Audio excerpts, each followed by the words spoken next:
It's 5:25 a.m. and it's moving day.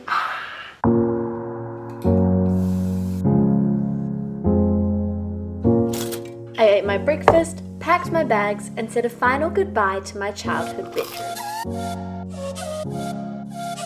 Then just like that, I jumped in the car and drove off to the Auckland airport to follow my dreams.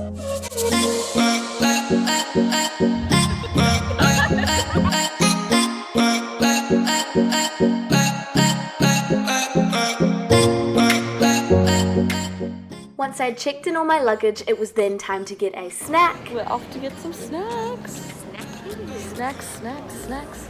As you can see here, I got some cashews and a muesli bar, which was really delicious. And then as we were waiting for the gate to open, my dad was transferring all of my footage from my old laptop onto my new laptop so that I had everything that I needed for Australia. And then it was time to say goodbye to my family. This was an incredibly emotional and difficult moment for me. And we all really only got 4 days to process the fact that I'd be leaving. I love my family so much and I'm so incredibly grateful for everything that they've done for me. And as much as it pained me to say goodbye, I knew that it meant that I was starting an exciting new chapter in my life. I'm currently on my way to my gate to get on the plane. I just said goodbye to my family and it was very emotional. I cried a bit and then I had to go and take my mask off for the passport checks, and I was tears, it was not hard. The person who was checking my passport was kind of is she okay? So yeah, I'm going to go hop on my plane now. Very exciting. I'm very scared, to be honest, but it's one of those things that you just have to jump in the deep end and take a deep breath and just be brave and go for it, you know? So I'm gonna try my best to make the most of this experience and see where it takes me.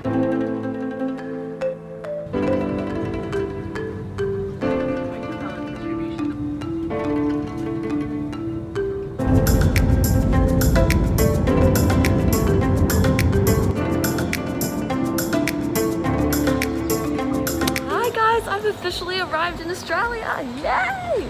I've just spent the past 10 minutes trying to find the place that I get picked up from with the taxi, and if I had just turned on my data I would have found it straight away. So yeah, I'm currently walking through the express pickup on my way to go and find my taxi. So I have just arrived in Australia. This is crazy! I'm in a whole different country and I know no one and I don't know the area and I'm in my own hotel bed. I had a great flight. I had a window seat and I was by myself, so I just sat in the corner, did some editing for 3 hours.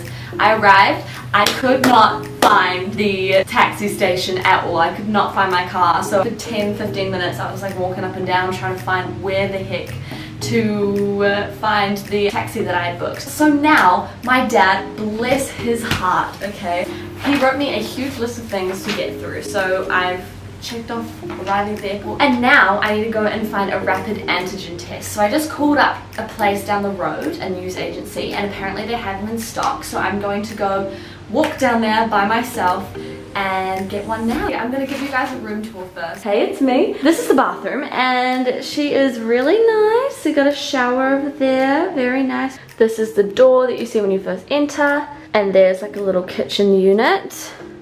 Then over here we have the bedroom. Here is my bed. There are my suitcases and my carry-ons down there. The ceiling is really high, so we've got these huge windows and then some chairs and a wardrobe and a little plant.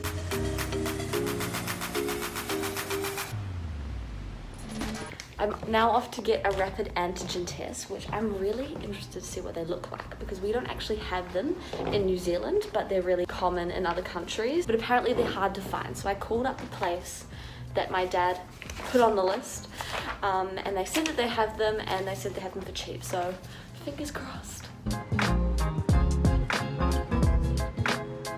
I have 3 rapid antigen tests, super easy to grab. I was anticipating not being able to get any at all, so that's very lucky. I don't know how to take them, but we're gonna walk back to the motel and find out. Okay guys, I just got back I've got my 3 rapid antigen tests. I'm stressing because my phone is on 5% and my charger isn't working and I can't go anywhere without using the maps from my phone. Oh, you know when you hold on a certain angle and it kind of works. And also the codes for my rooms and stuff are on here, so I'm really stressing that my phone's gonna die. I'm currently just watching a YouTube video to try and see how to work the test. There it is.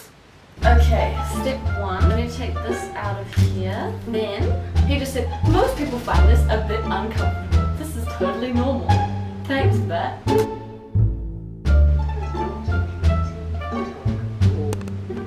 I've got my COVID swab. Oh my lord. My eyes are watering very much right now. 1, 2, 3. So, I got a negative test result, as expected. I didn't have any symptoms and didn't go to any locations of interest or anything like that, but it's always good to know. So now, finally, it's 5:30 New Zealand time, 2:30 Australian time. I can go and get lunch. So I'm putting on my mask and we're going to a kebab shop to go buy some lunch.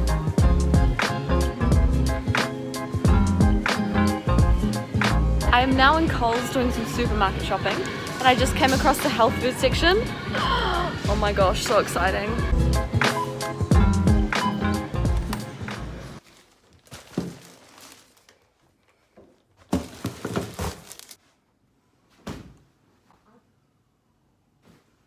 I'm back with my smoothie. It has been a long, tiring day. One thing's for sure, I'm gonna get very fit. Not just from the dancing, but from walking everywhere.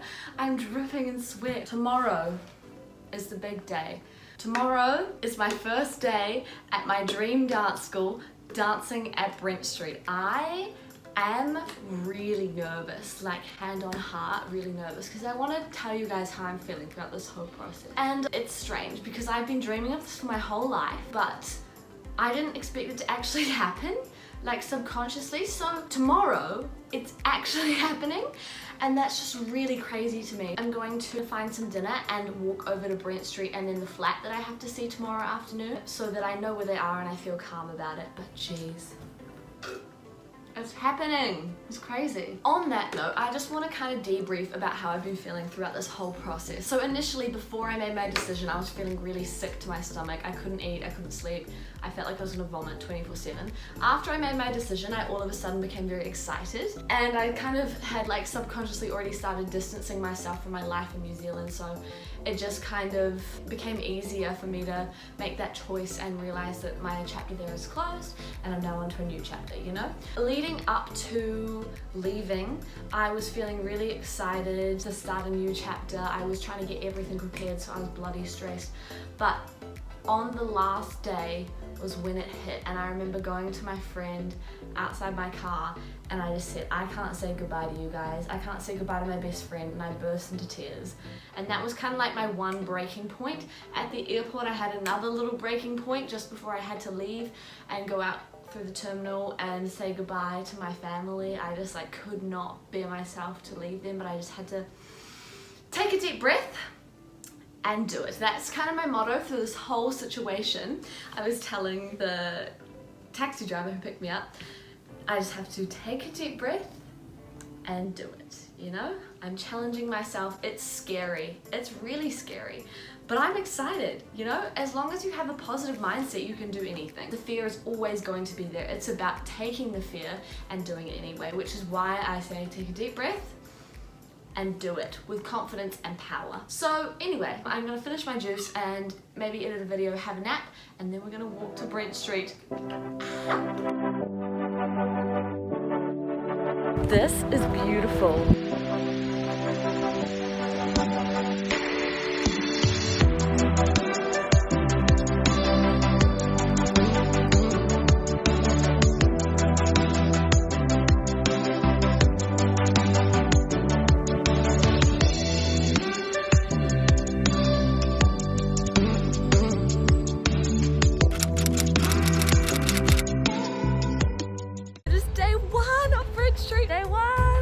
Stressed about finding a place. We're gonna work something out. This in my heart is where I'm meant to be. Stressed right now. I can't find an apartment still.